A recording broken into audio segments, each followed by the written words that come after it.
Muy buenos días a todos. Hoy es jueves de este mes de diciembre y es el primer jueves de este mes y también víspera del primer viernes. Todo esto para recordar que el jueves es el día eucarístico por esencia y que es el día también en el que oramos especialmente por las vocaciones sacerdotales. Es día de la Eucaristía porque el Jueves Santo el Señor instituyó este sacramento y se quedó con nosotros. Es el viático, es el apoyo, es el sostenimiento de nuestra vida. Sin la Eucaristía no podemos vivir. Demos gracias al Señor por este regalo grande, este regalo inmenso de su amor, de su bondad, de su misericordia. Demos gracias y sepamos acoger, vivir también todo lo que la Eucaristía desarrolla, ¿no?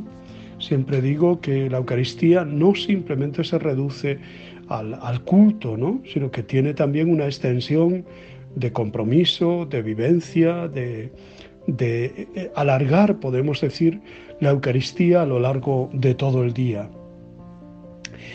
También es el día en que rezamos por las vocaciones sacerdotales, religiosas.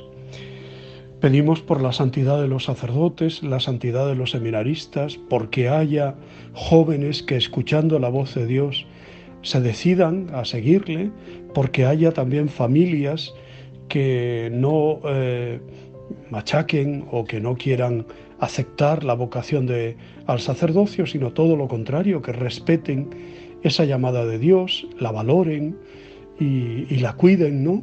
Y permitan que incluso sus hijos pues puedan llegar al sacerdocio.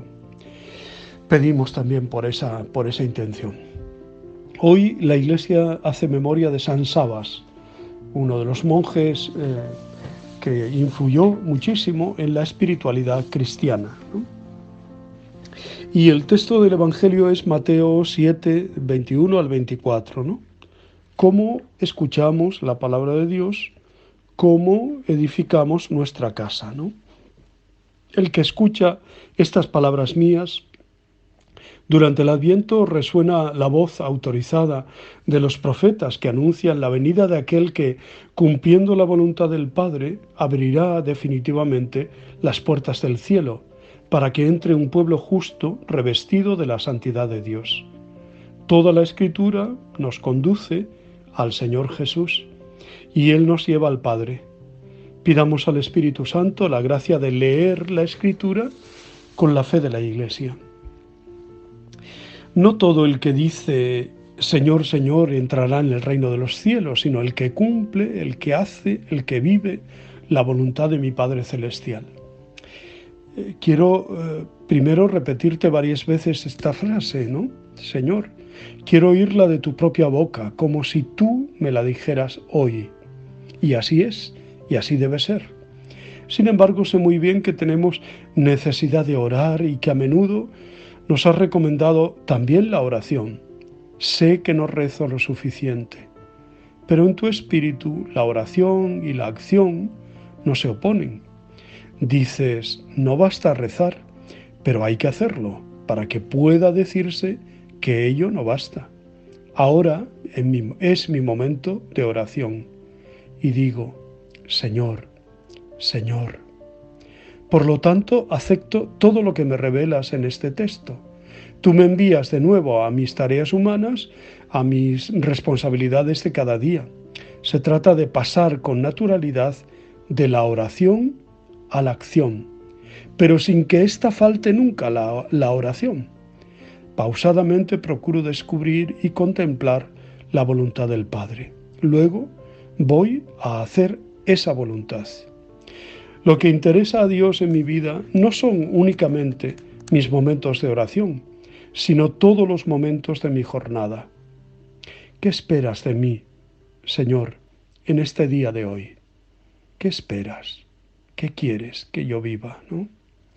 Cualquiera que escucha mis instrucciones y las practica, el que escucha esta palabra de Dios y la pone en práctica, es la misma idea, un ritmo de vida esencial en dos tiempos. 1, escuchar. 2, poner en práctica. Pues Señor, ayúdame a fin de que te escuche verdaderamente. Concédeme que esté atento a tu voz. Ayúdame que mi obrar sea verdadero, que mis actos sean conformes a lo que tú quieres. Será semejante a un hombre cabal, un hombre honrado, que fundó su casa sobre roca, sobre piedra. Lo que pasa, Señor, es que no veo toda la importancia que tienen las cosas que llenan mis jornadas. Las hago una después de otra, porque hay que hacerlas, pero sin valorarlas muchas veces. Entonces resulta que encuentro esas jornadas muy banales y vacías. Sin embargo, mis días podían ser realmente sólidos y fuertes como la roca, si yo supiera edificarlos sobre tu palabra, sobre tu querer, en definitiva sobre ti, Señor. Ayúdame a edificar mi vida sobre la roca, sobre ti, edificar sólidamente. La humanidad necesita hombres y mujeres sólidos, constructivos, que edifiquen lo que es sólido con Dios. Pero cualquiera que oye estas mis instrucciones y no las pone en práctica, esta palabra debería hacer reflexionar a aquellas personas que dicen, soy creyente, pero no soy practicante. Pues entonces, no sé, ¿no? Es verdad que hay muchas maneras de practicar. Se puede practicar la caridad, la justicia, la plegaria, la bondad, practicar la fe. Pero Jesús parece decirnos que hay que ser honrado y no contentarse con buenos sentimientos o buenas intenciones. Si decimos creer, hay que aplicar la fe a la vida. Hay que comprometerse, hay que pringarse.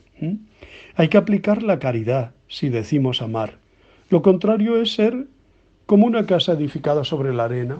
Yo amo mucho, pero después no lo pongo en práctica, ¿no? No amo a mis semejantes, entonces, ¿de qué sirve que diga eso, no?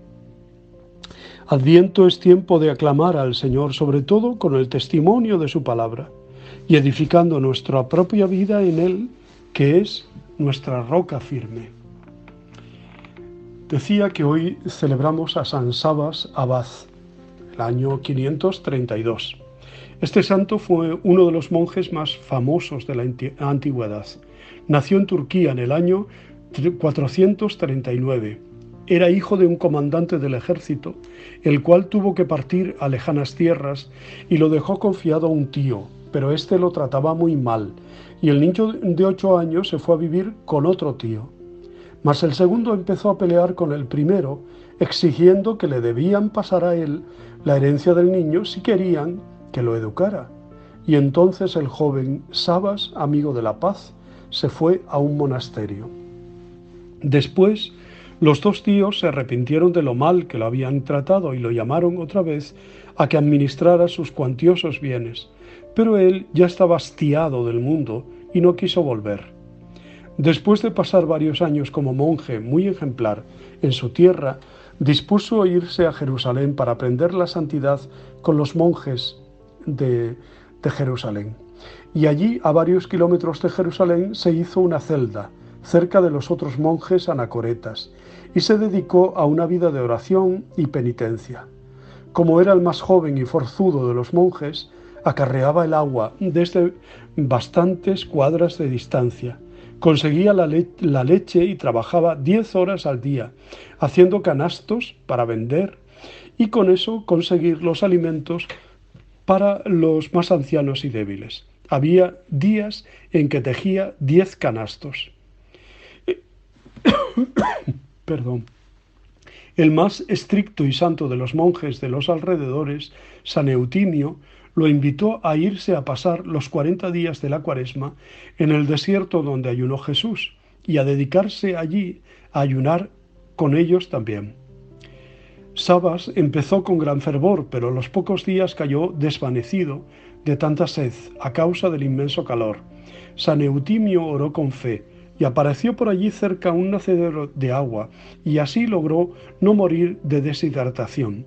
Después de muerto San Eutimio, repitió Sabas muchas veces en su vida la práctica de pasar los 40 días anteriores a la Semana Santa ayunando en el desierto, donde ayunó Jesús. Es terrible penitencia que solo resisten quienes tienen gran resistencia física. Sabas pasó 4 años seguidos en el desierto sin hablar con nadie, pero luego empezaron a llegar monjes a pedirle que los dirigiera hacia la santidad, y tuvo que dedicarse a ayudarles a conseguir la perfección. Llegó a tener 150 monjes cerca del Mar Muerto. Como por allí faltaba el agua, un día el santo vio un asno obcecar en el suelo y mandó excavar en ese sitio, y apareció una fuente de agua que dio de beber a muchas gentes por varios siglos. Cuando tenía 50 años fue ordenado sacerdote por el arzobispo de Jerusalén y nombrado jefe de todos los monjes de Tierra Santa. Con la herencia que le dejaron sus padres, construyó 2 hospitales. Por 3 veces fue enviado a Constantinopla, residencia del emperador, a obtener que éste no apoyara a los herejes y que favoreciera a la Tierra Santa. San Sabas llegó a dirigir personalmente a muchísimos monjes, y entre sus dirigidos hay 5 santos canonizados. Por ejemplo, a quien celebrábamos ayer, San Juan Damasceno. A los 94 años de edad, siendo famoso en todo el Oriente y habiendo gastado gran parte de su vida en oración, meditación y dirección espiritual, murió el 5 de diciembre del año 532. Su monasterio, cerca del Mar Muerto, es uno de los 3 monasterios más antiguos que existen en el mundo.